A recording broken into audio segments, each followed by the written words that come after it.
Et maintenant, quand il y a infidélité, vous avez apporté un feu étranger, dont vous êtes séparés. C'est-à-dire, quand vous apportez un feu étranger devant Dieu, vous, le feu, Dieu c'est un feu dévorant, il vous brûle direct. C'est-à-dire, il vous coupe ce lien-là. C'est ce qu'on appelle le vrai divorce. C'est ce qu'on appelle la vraie séparation. C'est pour ça que Christ vient ici dans Matthieu, chapitre 5, au verset 32, Bible Chouraki. Mais moi je vous dis 2 points. Qui répudie sa femme sauf à propos de sexe, virgule, lui fait commettre l'adultère, qui épouse une répudiée adultère lui-même. Ça veut dire quoi? Ça veut dire que quand vous commettez l'infidélité, vous n'êtes plus liés. Vous n'êtes plus liés. Donc tu as le droit de la répudier, tu as le droit de divorcer. N'écoutez pas les faux pasteurs qui n'ont aucune connaissance. Déjà, il n'y a même pas de pasteur. N'écoutez pas ces gens qui se disent hommes de Dieu, que non, tu dois obligatoirement lui pardonner et rester avec elle. C'est faux. Devant Dieu, vous n'êtes plus ensemble. Quand il y a infidélité devant Dieu, vous n'êtes plus ensemble. Votre mariage n'existe plus. Je le dis, je le répète, je pèse mes mots. Votre mariage n'existe plus. N'existe plus. Et maintenant, toi, l'homme, si tu vas épouser une femme qui était répudiée, tu commences un adultère. Et on va vous expliquer en détail ce que ça veut dire tout ça. Bon, maintenant, est-ce que vous avez aussi droit? Vous avez le droit de pardonner votre femme. C'est un droit de pardonner. C'est-à-dire, pardonner, c'est quoi? Si elle est infidèle, tu peux dire, je te pardonne. C'est-à-dire, je te pardonne pour l'acte que tu as fait, mais il n'y a plus rien entre toi et moi. D'autres vont dire, oui, mais ce n'est pas le pardon. Pourquoi ce n'est pas le pardon? C'est toujours un pardon. Mais sauf que, quand il y a eu l'infidélité, il y a quelque chose qui a été cassé. Quelque chose a été cassé. Ça a été cassé. Même si tu demandes pardon après à ton mari, et que tu demandes pardon à Dieu, et tu commences toujours vouloir marcher avec Dieu, le mari a le droit de dire non. Il peut te pardonner, c'est-à-dire en disant je t'ai pardonné, donc en gros, je ne permets pas que la colère de Dieu, ou bien pas la colère de Dieu, que quelque chose t'arrive. Mais je te pardonne pour cet acte-là, mais toi et moi, sur le lit conjugal, c'est fini. En cela, Dieu approuve ça. Mais, est-ce que cet homme aussi peut pardonner sa femme et revenir ensemble? Est-ce que cet homme-là peut pardonner à sa femme et revenir ensemble? Et maintenant, le problème, c'est... Et si maintenant c'est l'homme qui était infidèle? Si l'homme a été infidèle, la femme, elle fait comment? Elle est obligée de rester ou elle peut partir? Puisque Paul lui dit quoi? Que la femme ne se sépare pas de son mari. C'est-à-dire que si le mari commet l'infidélité, la femme, elle est obligée de rester là. Parce que Paul lui dit que la femme ne se sépare pas de son mari. Non, vous avez mal compris. On va vous expliquer ces choses. Tout ce qui est écrit cela, ces choses-là à l'époque-là, c'est parce qu'il méprisait la femme n'avait pas de valeur. Donc, la femme devait tout supporter. Et ça, c'est faux, ça ne vient pas de Dieu. Mais faites attention, on va vous expliquer ces choses. Bible 2 21. Mais moi, je vous dis, celui qui renvoie sa femme, virgule, sauf pour cause d'infidélité, virgule, l'expose à devenir adultère, et celui qui épouse une femme divorcée commet un adultère.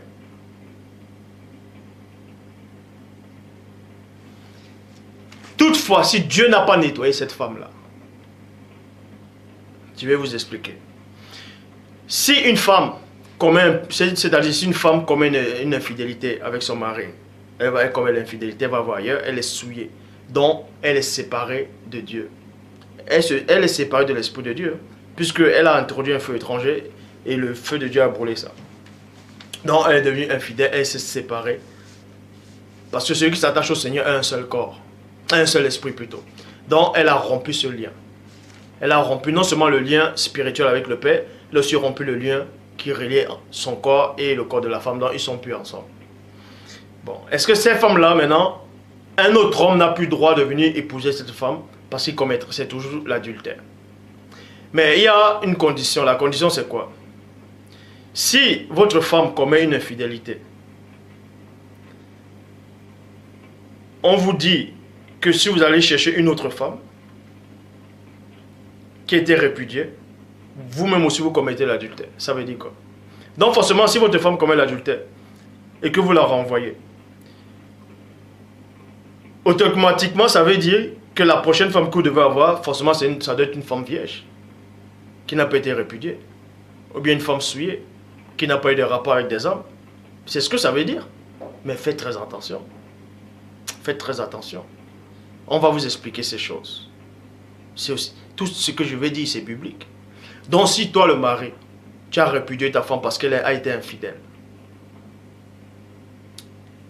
et que il y a une autre femme qui vous plaît, ou une sœur, que son mari aussi l'avait répudiée, ou bien son mari avait commis l'adultère et elle a quitté son mari parce qu'elle ne pouvait plus supporter, est-ce qu'elle, elle a droit de se marier avec vous? Ah, je sais que les gens attendent la réponse là, maintenant. Donc dis, ouais, Zoulou, là, vas-y, dis. Je vous laisse un peu savourer la réponse d'abord. Est-ce qu'elle a droit en fait? Bon, je vais vous dire ce que l'Esprit lui-même vous révèle. Si toi, tu as mis ta femme dehors parce qu'elle t'a trompé, en fait, premièrement, si tu mets ta femme dehors, tu te sépares d'elle à cause d'incompatibilité d'humeur, et elle va se marier, elle est toujours adultère. Elle est toujours adultère. Elle devient toujours adultère. Pourquoi? Parce qu'il n'y a pas eu ce lien qui s'est cassé spirituellement. Le lien ne s'est pas cassé spirituellement par rapport au truc sexuel, bref, et tout ça là. Par rapport à ce lien, ça ne s'est pas cassé non seulement spirituellement et dans votre corps, c'est pas cassé. Vous êtes toujours un. Donc si tu répudies ta femme parce qu'elle a un mauvais comportement, bref, tout ça là, tu peux te séparer d'elle, mais ne pas prendre une autre femme. Mais le seul moment où tu dois vraiment rompre ce lien-là, c'est quand il y a infidélité. C'est pour ça que Paul dit, si une femme se sépare de son mari, qu'elle demeure sans se remarier, ou bien qu'elle se réconcilie avec son mari. Est-ce que vous comprenez? On parlait uniquement, là vous allez comprendre qu'on parle uniquement des problèmes dans les tensions, incompatibilité d'humeur. Si la femme se sépare parce que son mari boit trop, son mari la frappe, tout ça là, elle a droit de se séparer de son mari. Paul parle de ça, si elle se sépare, mais sauf que elle ne doit plus se remarier. Parce qu'ils ne se sont pas séparés pour infidélité, mais pour incompatibilité d'humeur. Et Paul lui dit qu'elle n'a pas le droit de se remarier, mais qu'elle soit elle se réconcilie avec son mari. Bon. Et maintenant, si la femme veut se marier de nouveau, parce qu'elle ne peut pas supporter d'être toute seule, qu'est-ce qu'elle doit faire? Elle est obligée de se réconcilier avec son mari qui boit tout le temps, qui a une mauvaise haleine, qui la néglige, tout ça là. Non, faites très attention. On va entrer dans les profondeurs de la révélation. Bon, Christ vous dit ici, si une femme commet l'infidélité, tu la répudies, tu as le droit de la répudier. Maintenant, cette femme-là, si elle accepte Dieu, ou bien elle demande pardon à Dieu, elle demande pardon à son mari, et le mari dit, chérie, je t'ai pardonné, mais il n'y a plus rien entre toi et moi. Et maintenant, vous êtes un frère, vous voyez cette femme-là en route, vous aimez cette femme-là. On vous dit que si vous épousez cette femme-là, ça devient adultère. Le seul moment où ça ne devient plus adultère, c'est si Dieu l'a réellement pardonné. Si le Père l'a réellement pardonné, cette faute-là disparaît. Donc elle redevient comme si elle n'avait jamais commis l'adultère. Donc cette cicatrice-là s'en va. Si toi qui as commis l'infidélité, ça te dérange dans ta vie tous les jours, tu repenses toujours à ça quand tu vois ton mari, pose-toi la question, est-ce que Dieu t'a réellement enlevé cette culpabilité-là? Est-ce que Dieu t'a réellement pardonné sur ça? Ou bien est-ce que toi-même, tu t'es réellement pardonné?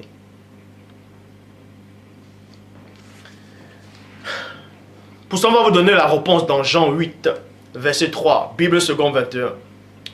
Alors, Là, on parle d'une femme qui a été attrapée, une femme qui avait commis l'adultère en fait. Dans Jean 8, 3, il est dit: alors les spécialistes de la loi et les pharisiens amenaient une femme prise en train de commettre l'adultère et la plaçaient au milieu de la foule. On vous dit ici là, qu'il y avait des scribes, les pharisiens, tout ça là, les docteurs de la loi, ils ont surpris une femme en flagrant délit d'adultère, dont ils l'ont attrapée quand elle était en train de commettre l'adultère. C'est-à-dire que la porte n'était pas fermée. La porte n'était pas fermée. Ils étaient où dehors? Ils étaient en brousse. Ils étaient où? Il les a surpris. Oh! Comment ils ont fait pour les attraper? Alors que cette femme-là, à cette époque, on connaissait ces lois-là, selon la Bible, que c'est pas bien de le faire. Donc, on vous dit que c'était des hommes. Ils étaient nombreux. Ils sont venus surprendre. Ils ont surpris. Surprendre, ça veut dire quoi? Ça veut dire que vous êtes là, vous allez quelque part et vous surprenez les gens. Et pourquoi ils étaient nombreux? Vous allez comprendre que ces pharisiens-là, ces docteurs de la loi-là, savaient qu'il y avait une femme qui tente de commettre l'adultère dans tel endroit. Ils sont allés l'attraper exprès. Pourquoi? Parce qu'on vous dit qu'ils ont trouvé une femme en train de commettre l'adultère. Une femme ne commet pas l'adultère avec elle-même en se touchant. Forcément, il y a qu'elle fait ça avec un homme. Vous voyez? C'est pour ça qu'il est dit dans Lévitique. Lévitique chapitre 20 au verset 10. Si un homme commet un adultère avec une femme mariée, virgule, s'il commet un adultère avec la femme de son prochain, l'homme et la femme, on n'a pas dit la femme toute seule, mais l'homme et la femme adultères seront punis de mort. Expliquez-moi donc pourquoi on attrapait la femme en flagrant délit d'adultère, on ramène que la femme devant le Christ, et l'homme là, pourquoi on ne l'a pas ramené? C'est ça qu'il faut vous poser. Il faut d'abord vous poser la question par rapport à ça. L'homme ne l'a pas ramené, pourquoi? Parce qu'il était complice avec ces docteurs de la loi. Et Jean va vous le démontrer. Il était complice avec eux. Il était complice. Jean chapitre 3, verset 4, Bible parole de vie. Les maîtres de la loi et les pharisiens disent à Christ, disent au premier-né: Maître, on, c'est qui? Il a dit: on a surpris cette femme juste au moment où elle commettait l'adultère. Verset 5. Dans la loi, virgule, Moïse nous a commandé. Mais est-ce qu'il dit nous a commandé? Est-ce que Moïse est venu personnellement et il a dit oh tiens il faut? Non. Bref, dans une version dit dans la loi, Moïse a prescrit.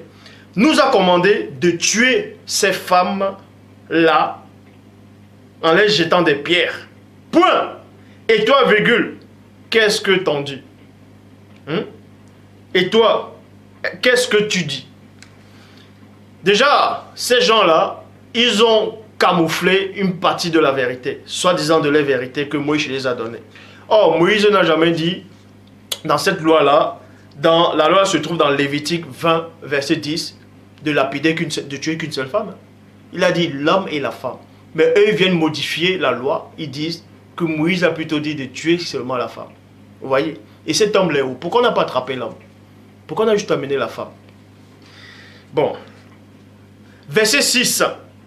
Traduction King James française. Il disait cela pour l'éprouver. Dans d'autres versions, on dit pour le tendre un piège. Afin de pouvoir l'accuser. Point.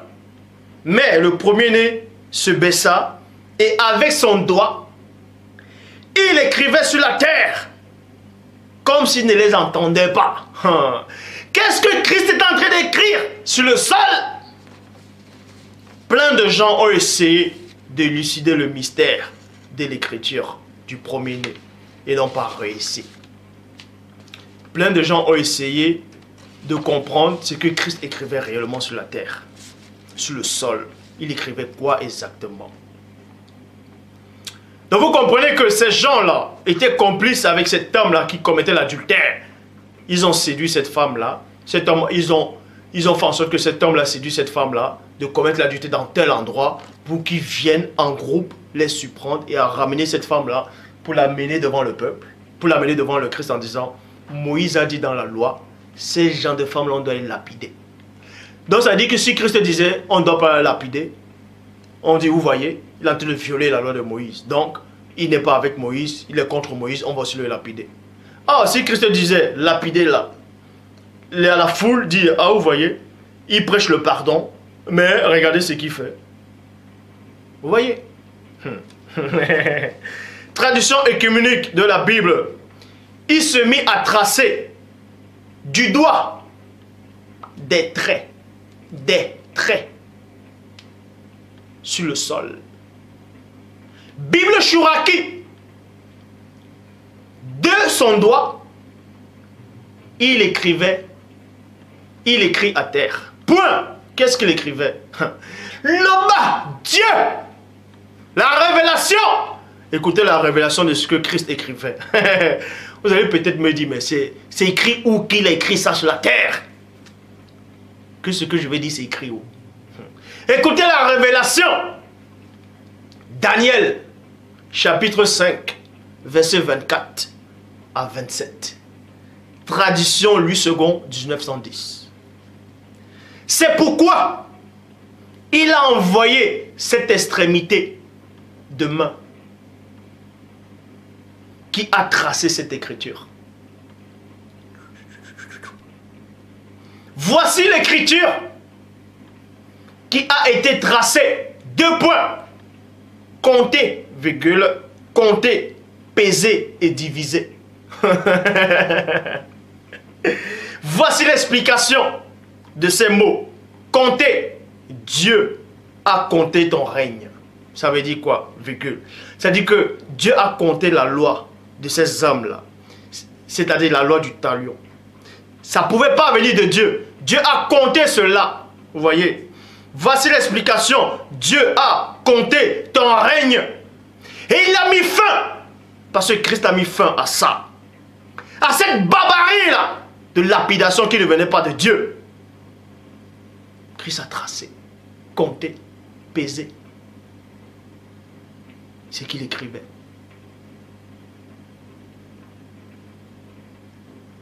Pesé, 2 points. Tu as été pesé dans la balance et tu as été trouvé léger. Tu as été trouvé léger. Ça veut dire quoi? Cette loi des hommes là de lapidation, cette loi là du Jérémie,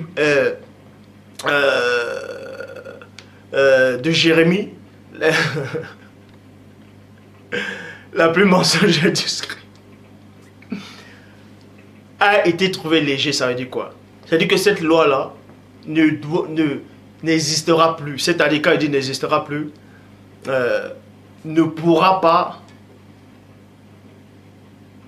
être admis dans le peuple de Dieu, dans le temple de Dieu. Parce que cette loi-là a été trouvée léger dans la balance. Ce qui est léger, c'est quoi? Ce n'est pas lourd. Pourquoi c'est pas lourd? Parce que cette loi-là n'a pas été bâtie sur du roc.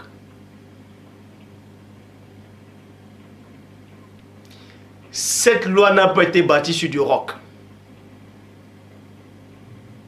C'est pour ça que ça a été trouvé léger, en fait. Donc, les accusations qui venaient apporter à Christ, Christ avait déjà écrit ça. C'est léger. Tout ce que vous dites là, c'est léger. Ça va s'envoler. C'est léger, ça, vos accusations là. Vos pièges là que vous voulez me tenter là. C'est léger, c'est pas battu sur du roc. Donc ça a été pesé.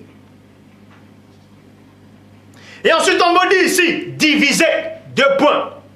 Ton royaume sera divisé et donné aux Médès et aux Perses. Ça veut dire quoi? Cette loi là qu'ils ont apportée. Donc d'autres nations vont aussi prendre cette loi-là. D'autres religions vont prendre ces coutumes-là. Donc ça va être divisé. Ils vont prendre ces coutumes-là pour aussi mettre ça en vigueur. Mais Proverbe 1, verset 11. On nous apprend comment ces hommes-là ont fait pour piéger cette femme-là. S'ils disent 2 points, viens avec nous, dressons des embûches. Ils vont voir cet homme-là. Ils disent, viens avec nous, on va dresser des embûches. À cette femme-là, Marie, on va dresser des embûches. Versons du sang.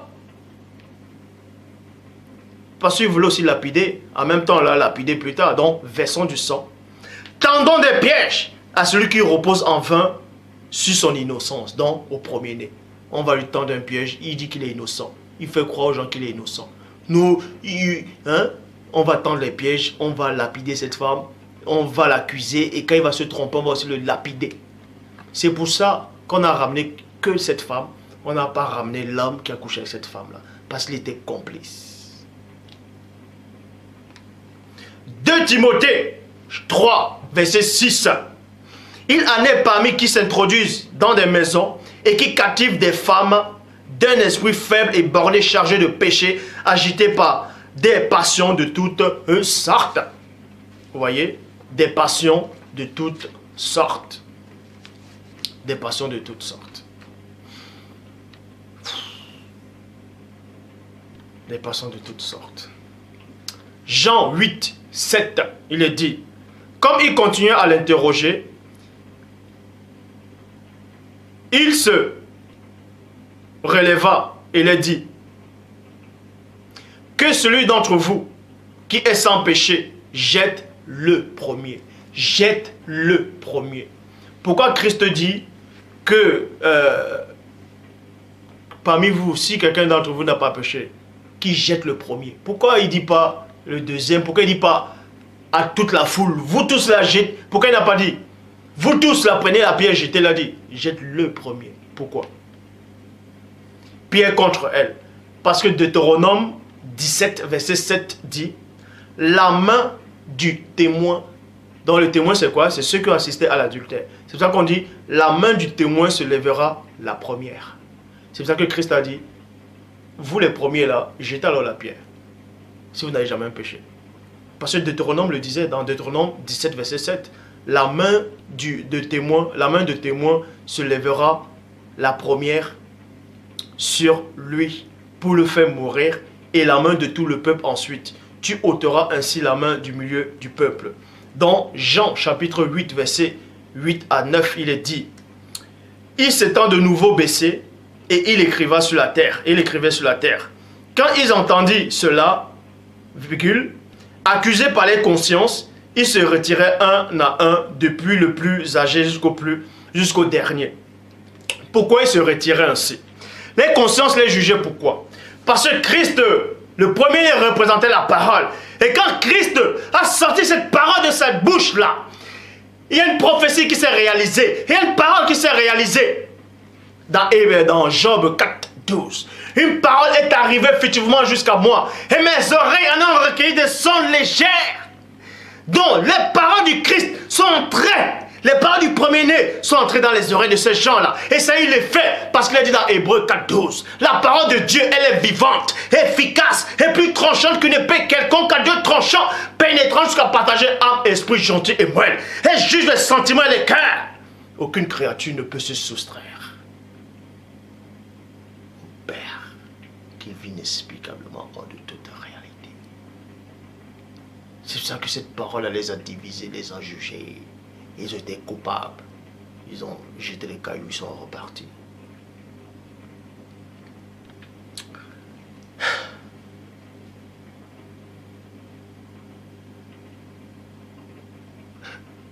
Et le premier-né resta seul avec la femme qui était là au milieu. Point. Verset 10 à 11. Elle s'était relevée. Non, plutôt, alors s'étant relevée, il ne voyait plus que la femme, le premier-né lui dit, femme. Le premier-né lui dit, 2 points, femme, et non femme adultère. Et non femme adultère, mais femme, virgule. Où sont ceux qui t'accusaient? Point d'interrogation. Personne ne t'a-t-il condamné? Elle répondit, non, Seigneur. Et le premier-né lui dit, 2 points, je ne te condamne pas non plus. Va et ne pêche plus. Ça veut dire quoi? Ça veut dire que cette femme a été pardonnée pour son adultère. Ça veut dire qu'elle avait droit maintenant de se remarier. Est-ce que vous comprenez? C'est ça la révélation. Christ a dit va et ne pêche plus. Ça veut dire que ce péché-là a été effacé.